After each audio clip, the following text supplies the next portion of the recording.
ने कबीला खुजा के नौजवानों का एक गिरोह इकट्ठा किया और दोनों ने मिलकर जनाब खब्बाब की तरफ इस गिरोह को रवाना किया। जब ये पहुंचे तो इन्होंने देखा कि हजरत खब्बाब अपने काम में पूरी तरह मग्न है।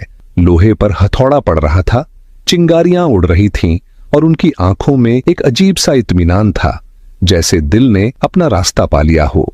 सबा उनके पास आया और सख्त लहजे में बोला, हमने तुम्हारे बारे में कुछ खबरें सुनी हैं जिन पर यकीन नहीं आता। हजरत खब्बाब ने सर उठाकर देखा और बड़े सुकून से पूछा, वो क्या? सबा ने कहा, हमें बताया गया है कि तुमने अपना मजहब छोड़ दिया है और अब तुम बनु हाशिम के उस आदमी की पैरवी करते हो। हजरत खब्बाब ने नजरें नीची की, फिर इत्मीनान से जवाब दिया, मैंने अपना मजहब नहीं छोड़ा, मैं सिर्फ एक खुदा को मानता हूं जिसका कोई शरीक नहीं। मैं तुम्हारे बुतों को रद्द करता हूं और मेरा ईमान है कि मोहम्मद अल्लाह के बंदे हैं और उसके रसूल हैं। ये अल्फाज ऐसे थे जैसे किसी ने आग पर तेल डाल दिया हो।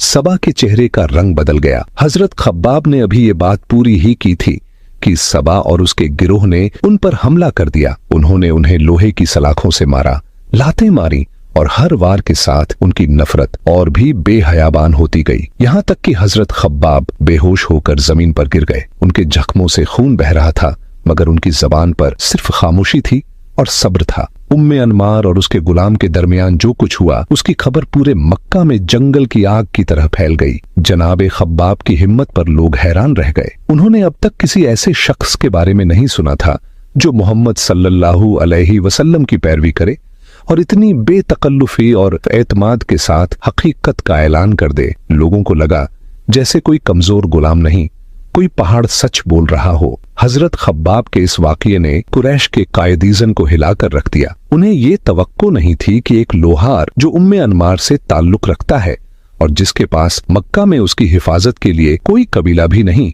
वो उनके माबूदों की मजम्मत करने और उनके आबा अजदाद के मजहब को रद्द करने की जुर्रत करेगा। उनके दिल में खौफ उतर आया कि अगर ये कर सकता है तो कल और कितने उठ खड़े होंगे। उन्होंने महसूस किया कि ये सिर्फ शुरुआत है और कुरैश अपने अंदाजों में गलत नहीं थे। हजरत खब्बाब की हिम्मत ने उनके बहुत से दोस्तों को मुतासिर किया और उन्हें कबूल इस्लाम का ऐलान करने की तरगीब दी। रफ्ता रफ्ता हक का पैगाम जबानों से निकलकर लोगों की जिंदगी में उतरने लगा। हरम के अहाते में काबा के करीब कुरैश के रहनुमा मोहम्मद सल्लल्लाहु अलैहि वसल्लम के मसले पर बात करने के लिए जमा हुए।